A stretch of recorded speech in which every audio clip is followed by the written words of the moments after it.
All right, All right, we good to go? we're good to go. Perfect.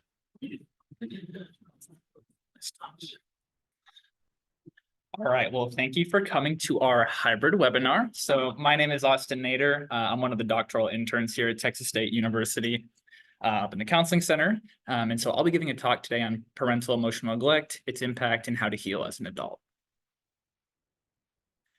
So just kind of giving like a brief overview of what to expect for today and some of the things that I want to cover and I'm going to go through. First off, it's just going to be defining emotional neglect, right? Sometimes people haven't heard of this term. They might be confused as to what the term means, as to what emotional neglect is and is not. Along with that, we'll talk about how emotional neglect can affect us through the forms of attachment styles. So I'll kind of talk about a little bit about kind of like the theory of attachment styles, what that is, and then the 4 different styles that usually manifest from that. Along with that, we'll talk about how emotional neglect can affect us in interpersonal ways. It can affect our self-esteem, how it can kind of hinder our development of our emotional intelligence and our ability to process emotions. And then lastly, kind of talking about how a lot of times those that have experienced emotional neglect oftentimes develop unhealthy ways of coping through things. After that, we'll talk about how to effectively and through a healthy manner cope as an adult, and then some resources, both that y'all can utilize on your own time, as well as through the Counseling Center. So starting things off with what emotional neglect is. So this can be defined as a relational pattern in which a child's affectional needs or their emotional needs are consistently disregarded, ignored, invalidated, or unappreciated by a parent or caregiver. More or less, the parent is not providing that space for the child to either make mistakes, express themselves in ways that they feel appropriate, and allowing them to understand their own internal experiences, either through being shamed or ignored or whatever that may be.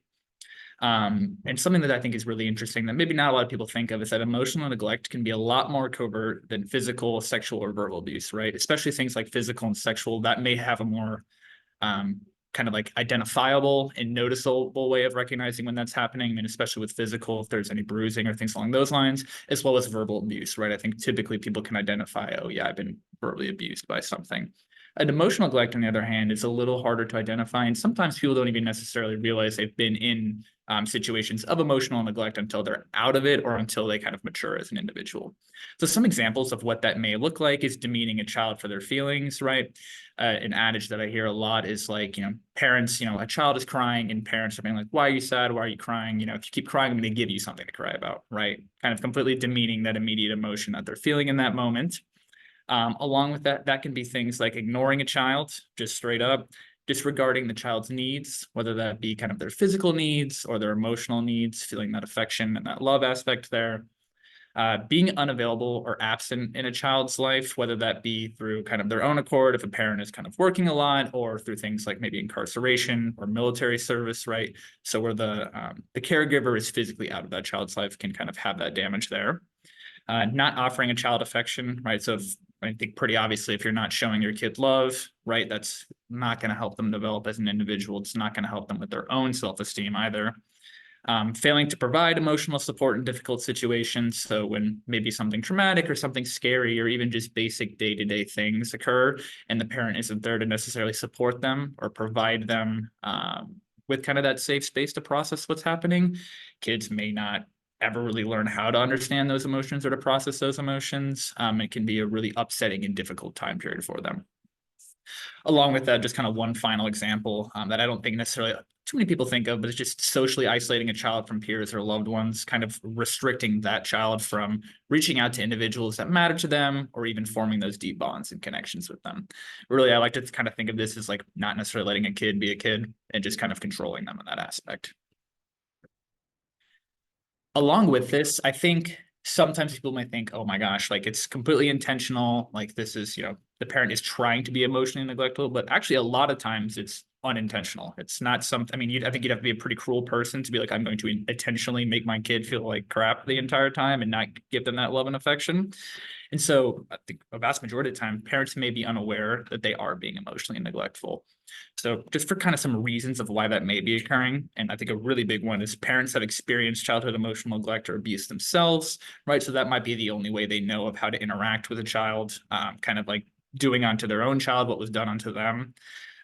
They really didn't learn maybe better ways to handle things or even regulate their own emotions. And so they're kind of just learning by example kind of prolonging that generational trauma in that aspect. Along with that, maybe parents were not taught by their caregivers how to nurture a child. And so they're either maybe doing what their parents did before them, or they just never had the experience or classes or whatever it may be to know, okay, this is how you should be raising a child. This is what the child may need to be successful, both as an individual and within their own emotional and self-worth capabilities. Along with that, as I kind of already mentioned, things like work, military service, or incarceration can limit their presence at home, right? Like it's where the caregiver is not even physically in the environment or at home because of other responsibilities that they have. So that child may not ever be able to form that bond, especially from an early age. Along with that, things like problematic substance use or mental illness may impede a parent's ability to attune. So, I mean, if your mom or your dad or, a parent that you have is consistently on a substance or consistently high or consistently drunk, right? They're usually kind of having their own emotional things going on within them, and they're kind of preoccupied with their own substance use. Or I'm even thinking about individuals that may have had a parent who was really depressed, and that parent was maybe sleeping a lot of the times, kind of wanting to be left alone. And so the child was kind of left to fend for themselves, and there really wasn't any priority taken upon the child to kind of raise them and to give them that place. So I think that's another really common one as well. Some more examples, just if there's extreme stress or violence happening in the home, instead of maybe where parents may be focusing on the care of the child, it may more just focus on like, okay, how do we survive in a stressful and a violent situation, whether that's from both caregivers or one caregiver.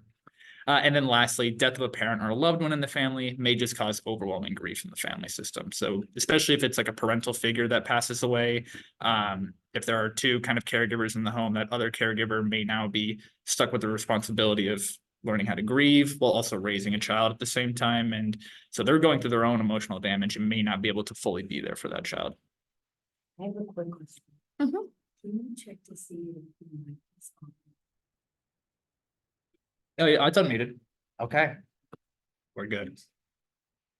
That would have been tragic. That would have been tragic. We are unmuted. We are alive. Okay. So moving on, attachment theory. So this is kind of getting into how this affects us on a daily basis, how this affects us as we were kind of growing up, as well as how this is beginning to affect us as we're adults. So attachment theory is really concerned, it's kind of like an evolutionary theory, and it's concerned with how humans are born with a need to form close emotional bonds with the caregiver. And there's two primary functions for why this occurs. The first one, and which kind of might seem the most obvious, is to protect vulnerable individuals from potential threats or harm. I mean, I want you to think of a baby, like even if you give them like physical, the resources to eat, shelter, do all those things, the baby's not gonna be able to take care of themselves, right? So it's up to the caregiver to provide them with even their basic needs, let alone their emotional needs. Along with that, and I think what's particularly more relevant in modern society is just helping to regulate emotions following threatening or harmful events.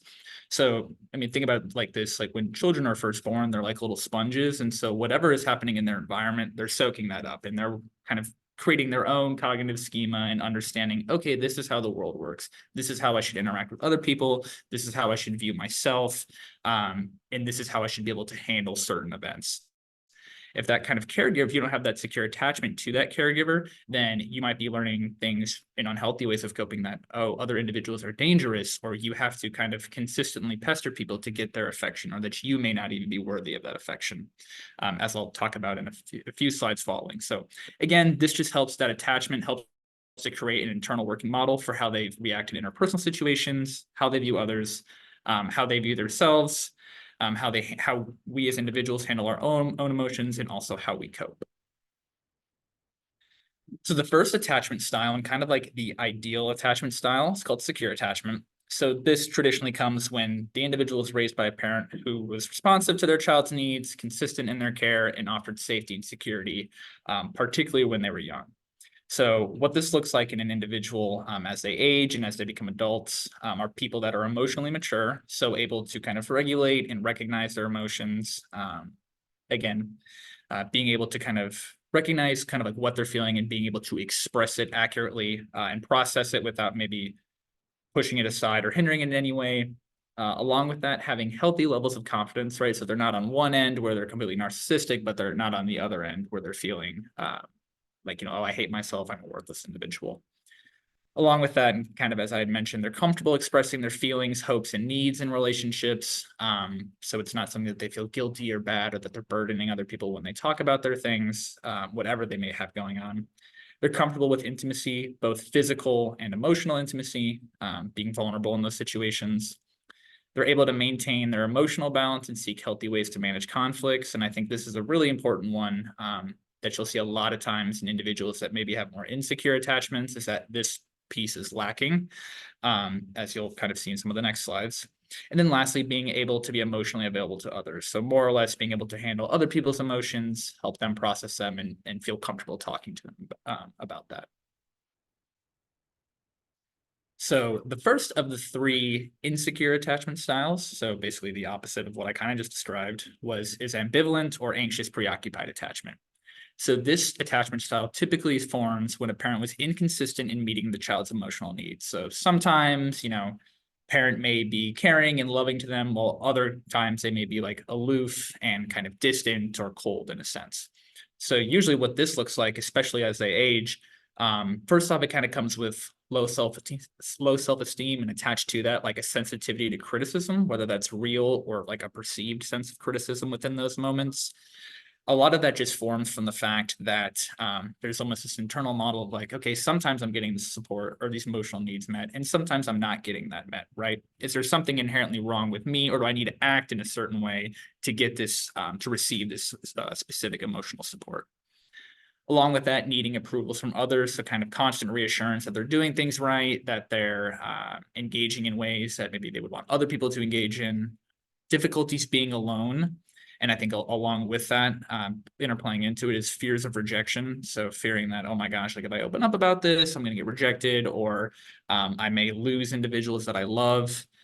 Along with that, just feelings of unworthiness of love, as if, they don't deserve love, or that they don't deserve to feel good or feel like, they matter in this world.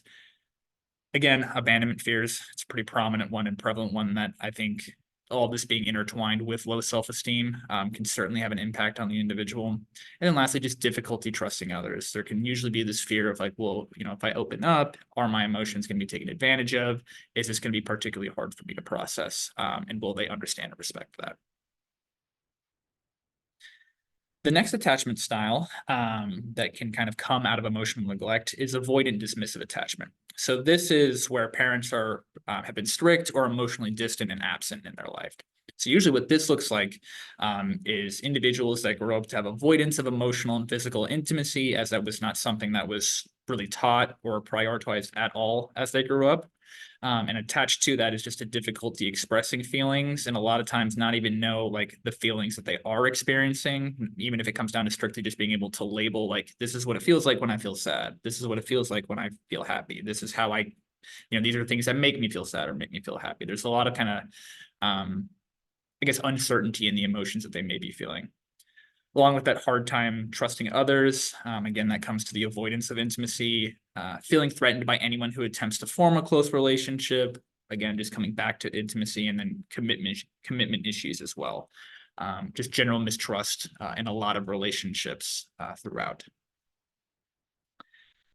And the last and probably most intense form, not probably, but the most intense form of insecure attachment is disorganized or fearful avoidant attachment. So this is usually children who have experienced some significant trauma throughout their life and has viewed their parent from their caregiver and has viewed their parent as a source of fear. So the reason why this one is so difficult and so hard is because it's the symptoms of it are both from the avoidant and dismissive and the ambivalent. So it's a combination of the two. So you'll have an individual who is actively seeking out intimacy while actively rejecting it at the same time. So they're craving to get closer to people, but then there's also this fear of the intimacy that comes with it. And so it's kind of these competing ideals where a lot of times these individuals may engage in contradictory behaviors. And so like, if you're an individual that has this, or people that maybe have this attachment style, they may be feeling, if you do one action one day and it's like, okay, like that they respond to that really positively, like they're clearly seeking out intimacy. That doesn't mean the next day if you do the same thing, they're going to react in the same way. It can be so kind of like dependent on their own emotions and their own moods within that moment, where they're kind of bouncing back and forth from really what symptoms are showing on that aspect. And then along with that, just difficulty regulating emotions. I mean, because it's just kind of a constant ping pong, and these individuals themselves don't even necessarily know what they want or what they're seeking for. And so I think that's why it is kind of viewed as the most intense and the most difficult to handle. So along with that, so what I had kind of just gone over was just attachment theory and how a lot of that forms, especially when we're younger, like during our first few years of life. But even if an individual, let's say, they grew up with caregivers who were very supportive and very caring for the first few years of their life, but let's say something happens later on where they're with a different caregiver, or, one caregiver leaves or passes away for some reason or another, and then the emotional neglect comes on at a later point, we still see a lot of the same things. So again, interpersonal difficulties is something that is really prevalent for individuals that have experienced emotional neglect growing up.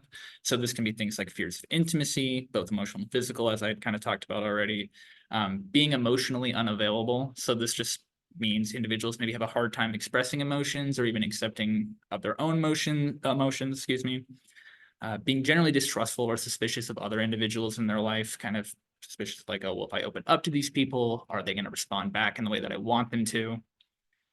Along with that, difficulties responding to others' emotions and needs. So being receptive to other people as they talk about their things is just something that they're able to kind of provide empathy for in those situations. Needing approval from others, again, that and it's tied in with that fear of abandonment. So, because they don't want to be abandoned, they kind of consistently need that approval from others to see, like, oh, am I doing the things that's going to keep you that's going to make you stay with me or want to stay with me, essentially. And I want to emphasize too that this isn't just, when I say like interpersonal relationship, that's not just romantic relationships, but just friendships, acquaintanceships, anything like that, anytime you're interacting with another person.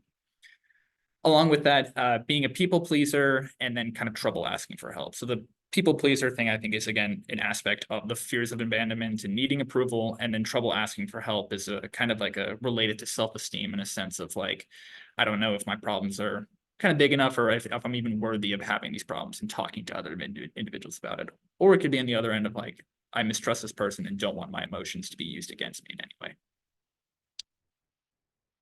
Again, as I had mentioned, it's going to affect your self-esteem, unfortunately for the worse.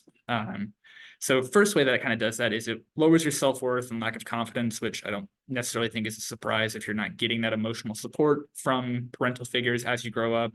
But along with that, and something that can be really deeply rooted in our core beliefs, is feeling that we're unworthy of love, affection, or attention, almost that like we have to like earn these things. That it has to be like you have to meet these marks and then you're worthy of these things, as opposed to unconditionally just being a human and being alive, you're worthy of those things.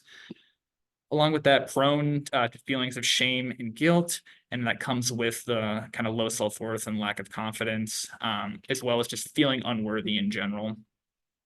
Hesitant to express their own needs, feeling like maybe their needs aren't important, or that, again, will be used against them. Being highly sensitive to feedback and criticism, and then difficulty accepting compliments, whether that be just their ability to recognize it as true, kind of like conceptualize that within themselves, or also just problems with just being like, oh, like that's, I can't accept that. Like, that's not actually about me. The next area where this kind of really affects individuals who've been emotionally neglected is lower levels of emotional intelligence. So if you've never heard that term before, that's just the ability to understand, use, and manage your own emotions to relieve stress.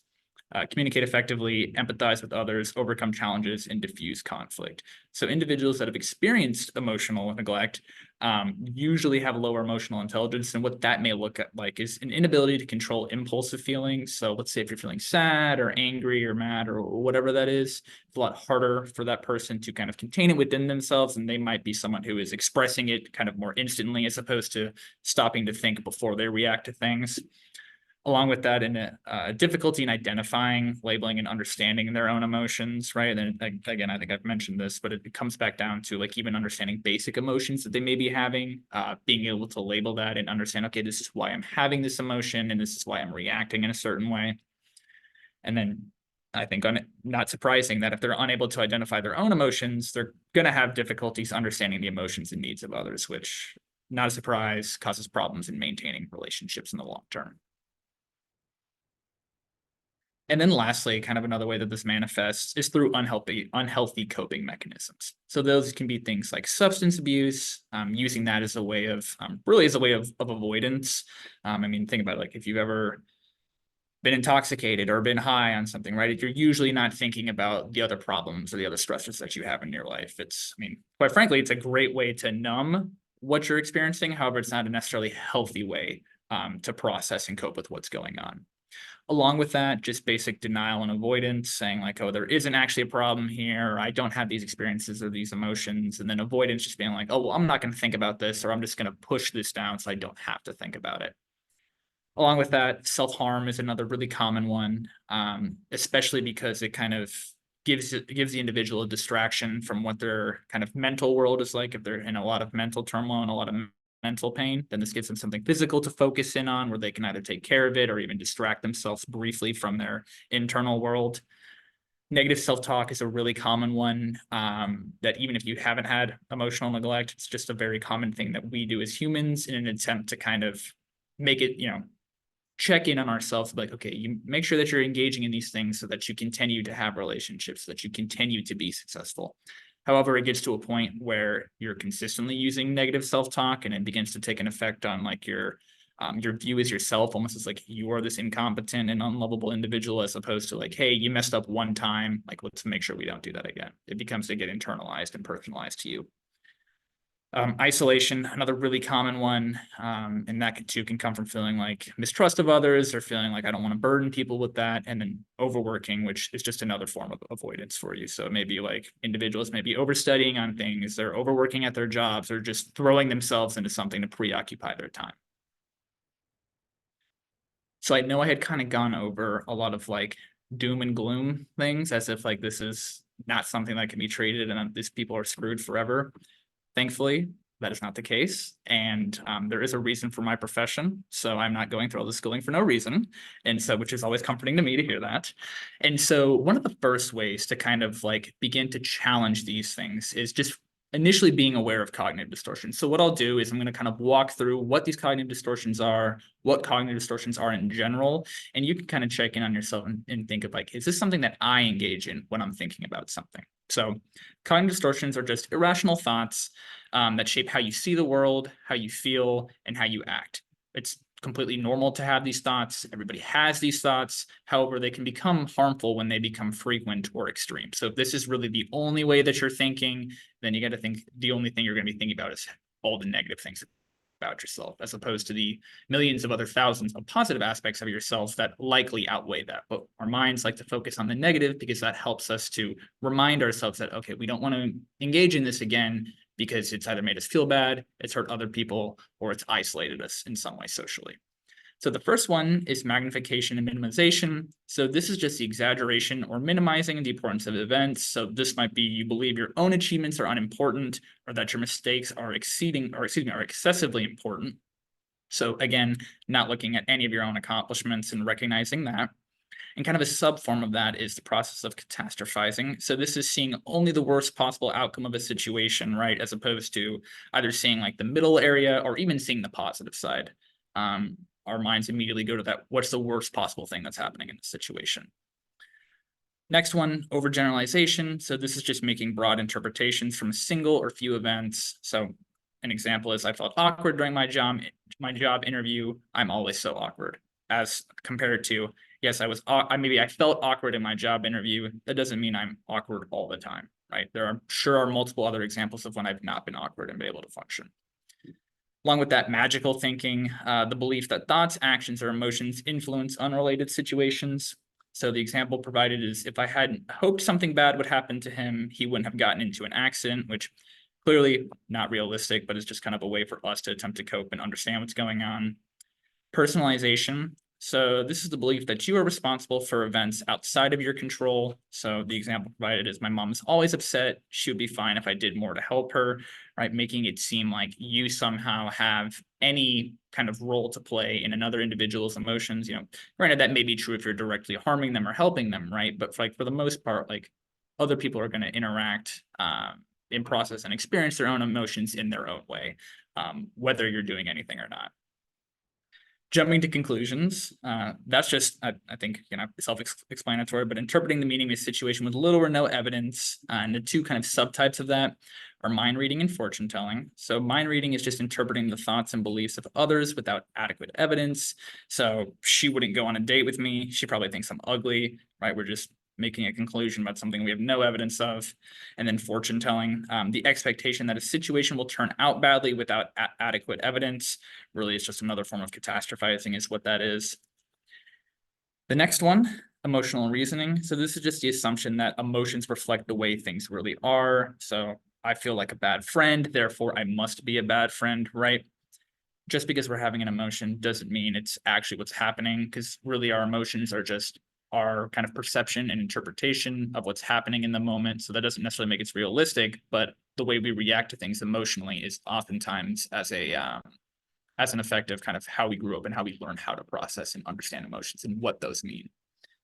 Disqualifying the positive is the next one. So this is recognizing only the negative aspects of a situation while ignoring the positive. So for example, you might receive many compliments on an evaluation, but focus on the single piece of negative feedback, right? Because again, we want to protect ourselves. We want to make sure these mistakes don't happen again, but then we kind of personalize it to ourselves.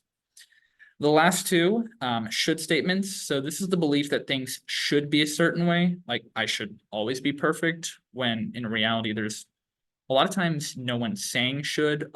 Sometimes society says things should be a certain way, or we might oftentimes tell ourselves I should be acting in a certain way, but a lot of times it's not really based in any evidence. It's, again, a perspective of things.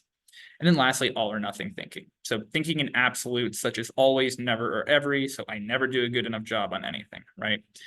Basically not allowing yourself to have any any like gray area. It's either got to be black or white, which is just not how things are in life. So once you start to become aware of these thoughts, you can begin to challenge some of these negative cognitions. So 6 examples I provided are all really effective and all really great ones to utilize. So one can just be asking yourself, is there substantial evidence for my thought, right? Am I just going off of one thing that happened, or is this actually a reoccurring pattern that says something about me? Second way to challenge it is also looking at the evidence contrary to my thought of like, hey, I messed up here, but where are the times that I haven't messed up or haven't made mistakes, right? So this doesn't mean I'm a completely incompetent individual. It just means I made a mistake one time. Third one is, am I attempting to interpret the situation without all of the evidence, right? Kind of going into that mind reading or that jumping to conclusions. What would you say to a friend or an acquaintance? This is one of my personal favorites and one that I utilize. I think what people usually recognize is that, like, let's say, oh, I did really bad on a test. I bombed it. I'm this stupid person. I'm not going to succeed. I'm not going to be able to handle college, right? If your friend had the same thing, or an acquaintance or anybody, right? What you'd probably say is, oh, it was just one test. Like, you'll get it next time. Like, mistakes happen, right? What a lot of people notice is that there's kind of that hypocrisy there of how they hold themselves to a higher standard while they kind of are not holding that same standards for other individuals, right? It kind of almost is like a aha, or like kind of slap in the face moment to be like, oh, like, look what I'm doing to myself. Next one is, if I look at the situation positively, how is it different? Again, this goes back to our tendency to be negative about things. And then lastly, will this matter a month from now or a year from now? And I think that's a good one of kind of putting things into perspective, because a lot of times in the moment, it can feel like, oh my gosh, this is catastrophic. This is world ending. I'm never going to recover from this, when in reality, that's not the case. That's just not the truth. As I'm sure there are other examples in your life of when you've made a mistake or you've screwed up in some way, and this is eventually kind of gone by the wayside, and it's not even a thing you think about anymore. In one way too, especially once you've kind of like learned how to challenge these a little bit, you're kind of aware of the cognitive distortions. You can utilize a thought record, whether that's like physically writing it down or even just like going through some of these practices in your head. So I think the example provided on here, everyone's busy, some spending an evening alone with no plans, right? So a thought you might have from that is, no one wants to hang out with me. I'm just wasting my life sitting here alone, right? The emotion that comes from that may be depression. You might feel sad. You might feel left out, whatever's coming up there. So what do, right? You may stay home all night and do nothing and just sit around having bad thoughts. So you can kind of leave it there, right? You can continue to suffer and continue to perseverate over what occurred, or you can kind of have that alternative thought and actually allow yourself to challenge what's occurring by thinking something like, I'm not alone. but I'm alone tonight, excuse me, but everyone is alone from time to time. I can do whatever I want, right? It's again kind of decatastrophizing from the moment, not saying that, oh, because I'm not out hanging out with people, that must mean I'm like this lonely loser that no one wants to be with, right? All it means is that tonight you're alone one night, right? It doesn't mean this is a consistent pattern for you. Some other tips and tools that are super helpful and ones that I utilize often are mindfulness and grounding techniques. So the first one just being mindful thinking. And what this does is allows us to stay in the present. So a lot of times when we think about the past, if we're ruminating on the past, that usually brings up feelings of depression, kind of feelings of longing and sadness of maybe what used to be. If we're spending all of our time in the future, a lot of times we're sitting there just being anxious about what's to come or what kind of you may have to do as a person. When we're in the present, that's how we can most accept what's going on and where we're at. So the idea here is not to, like, let's say you have like a thought or an emotion about something that pops up, right? The idea here isn't to push that thought or emotion away, but it's also not to immediately grab onto it and attach to it and be like, oh my gosh, like this is saying everything about me and this is exactly what's going on in this moment, right? The real thing to do here is kind of approach these thoughts or emotions without judgment and from like a kind of like curious perspective, being like, okay, like, what is this saying to me? What is this trying to tell me now in this moment?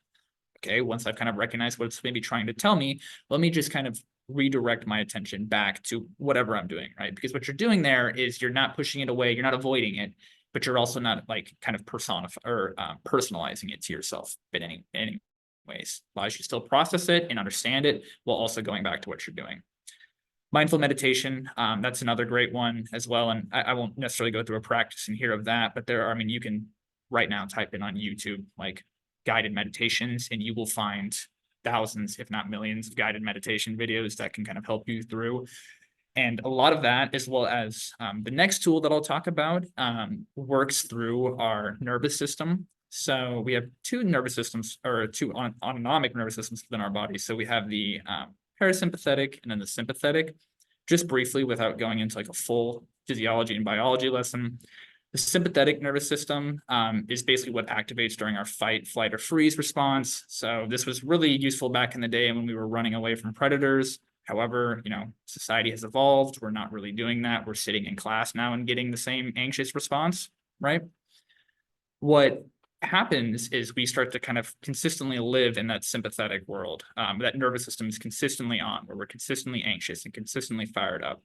Practicing mindful meditation, as well as practicing box breathing, which I'll talk about in a moment, allows us to turn off that sympathetic and turn on the parasympathetic, which is what's called our rest and digest. Like when we're relaxed, when we're feeling chill, like that is what's activated in those moments. And box breathing is just another way to do that. So it manually slows down your breathing and turns on your parasympathetic from that sympathetic nervous system and reduces the overall stress, because it's impossible for your body to have slowed, controlled breathing while also being activated in that sympathetic nervous system.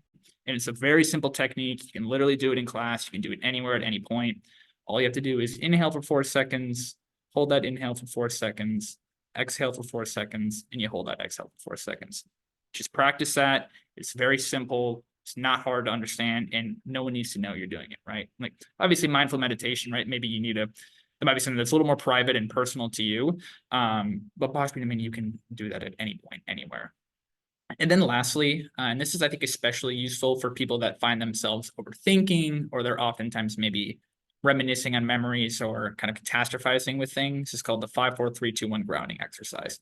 Again, this is something that you can use at any point, anywhere that you're at. And so all you have to do is you just recognize 5 things. So identify 5 things you see in the room, 4 things that you may hear, 3 things that you may feel, 2 things that you may smell, and then 1 thing that you may taste, right? This allows us to get fully in touch with all 5 of our senses to physically put us back into our moment. Because I think a lot of times, especially with people that maybe have anxiety or depression, they're spending their time up here as opposed to actually being present in their moments. Another really useful tool and something that is super helpful and certainly easier said than done, right? But I would encourage like everyone, especially after this presentation, to kind of begin doing this or trying ways to do it, is practicing self-compassion. So this can be done through a few ways. First way is just engaging through your values, right? So this allows you to prioritize what's important and makes meaning through your life. So if you're consistently engaging in things that are against your values, or maybe you even are in relationships or have friendships with people where either your values are not respected or they're not being met or your needs aren't being met in those moments, then you're usually going to feel sad or upset because you're in a place where you're kind of fundamentally disagreeing with it, right? Practicing self-compassion is by doing things that are important to you and value and valuable to you, right? I think sometimes people get concerned with the idea that, oh my gosh, this is something selfish, right? Like I can't prioritize myself in any way. It's actually, in my view, and I think in most people's views that are in this field, it's not selfish at all, because when you kind of the definition even of selfish as compared to self-compassion is selfish is when like you're doing something at the cost of another individual, like you're taking something for them, from them, excuse me, for the benefit of yourself. Self-compassion is just kind of spending time on yourself and working on yourself and providing energy towards yourself that you will be able to utilize so you can actually be more empathic and more in tune with others around you, right? It's kind of like the whole idea of like, you can't consistently fill everybody else's cup up if yours is empty the entire time. You're not actually engaging in yourself in any way. Along with that, physical health, and I'm sure this is something that has been beaten into y'all. I'm sure it's probably even annoying to hear it again, but I'm telling y'all, I wouldn't add it on here if I didn't think it wasn't important. So this is just simple things like adequate sleep. That's 7 to 9 hours a night, not like 6 or 5. Exercise, and we think exercise, I think sometimes we might have like the idea that, oh my gosh, I need to go and run like 5-10 miles and be super active. No, it can literally be something as simple as like, let me go for a brisk walk, or let me do some jumping jacks in my room, right? Just anything to kind of get your body moving and get some of those endorphins flowing. And then eating a balanced diet as well, right? If you're kind of consistently eating like crap, you're going to feel like crap the whole time. And so eating a diet that's kind of like rich in those nutrients that you need to function at your max capacity is also going to help your mood as well. And then lastly, and again, another really important aspect is expressing your emotions and learning how to express those emotions. So one way that you can kind of already start doing that now is being more communicative with those in your life. I know particularly for those that maybe have experienced emotional neglect, like that is certainly going to be harder to do. But like, I think as you recognize like, oh, a lot of these thoughts that I'm having before I'm even engaging with people, before I'm interacting with people, like these are just distortions about what I think is actually going to happen, not really what happens each time, right? It's just, I mean, you could even use the example of like, okay, if my friend opens up to me, right? Like I'm totally okay with that. But for some reason, I feel like I'm burdening them, or that like they're going to use that against me in any way. It's clearly not realistic. It's clearly just a distortion that you kind of learned from an early age. So being more talkative about to those things, or excuse me, about those things with other individuals. And if that's something that's truly not possible in your life right now, whether that maybe it's too hard for you, or maybe you don't have people in your life right now that you either feel supported by or have that close connection with, journaling is something that I highly encourage.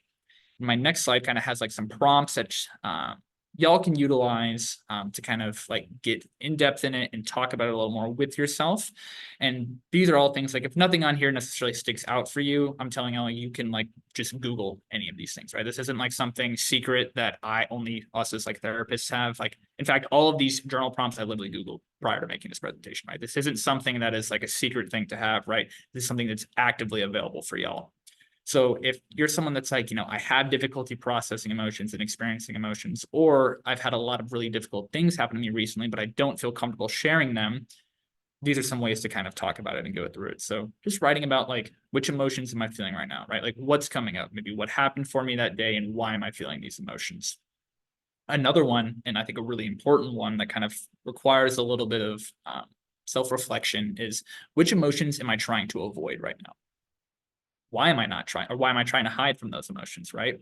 What does this emotion need from me? And then when it says that we have emotions because it's trying to signal to us something, right? Like when we feel afraid or like fearful, that's a signal of like, oh my gosh, like there's something threatening within my environment. I need to get away from that. When we are feeling happy, it's okay, this is bringing me peace. This is bringing me joy. Let's have more of these moments. So each time emotions are trying to communicate something to us.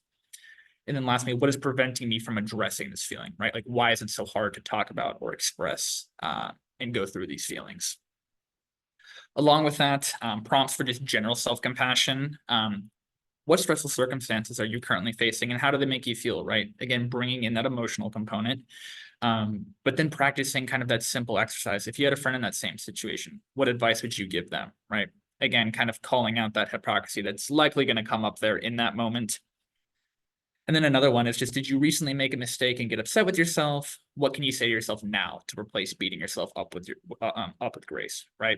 So it's, again, bringing us back, kind of grounding ourselves, making it a little more realistic for ourselves. So like, sure, we can sit here and say all the negative things about ourselves, but like, why don't we try the opposite thing of implementing a little bit more kind of self-care and positive self-talk into that. And I have posted on here kind of the example of the feelings wheel. It might be, a little hard to read. I know there's a lot of emotions on there, but this is something that I encourage people to use as they're journaling, as it kind of provides really a whole range of different emotions and some of the core emotions down there within the center, and then kind of like juts off after that. So that's also something that, if you look up feelings wheel right now, you're going to find something like this. So.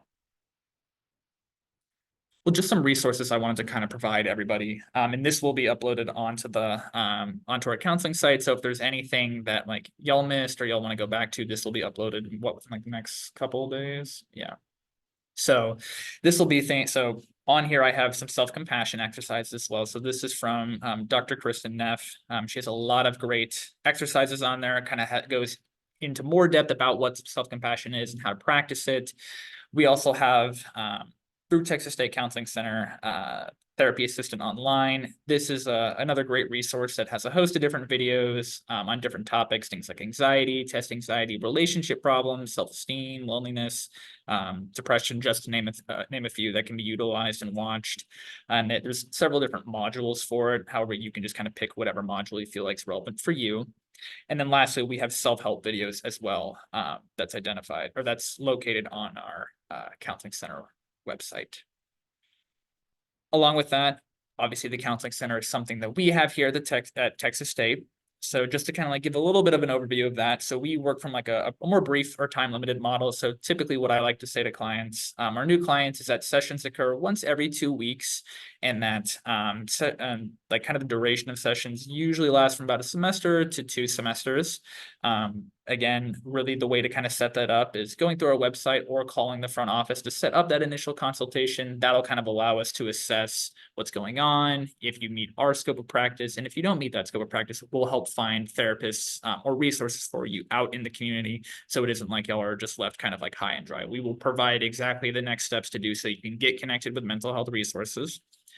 I'll let you know as well that we also offer group therapy here at the counseling center. And I have down here building social confidence, self-compassion. Those are just 2 examples of some of the groups we offer, but we offer a host of other ones as well. I would encourage you to look that up on our website.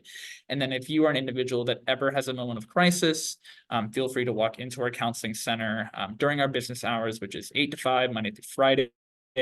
You'll be assigned to one of our on-call clinicians there who will kind of help you through that crisis, de-escalate you from that situation, provide you with resources and next steps, and really kind of bring a sense of calm over you. And if something like that were to happen outside of our business hours, all you would need to do is call the counseling center. It'll prompt you to press 2, and that'll hook you up with our after-hours services. So these are kind of some of the services that we offer at the counseling center. I would really encourage y'all to utilize that and do that if you find in need of it. So that is what I have for today. Any questions, both from online or the members in the audience?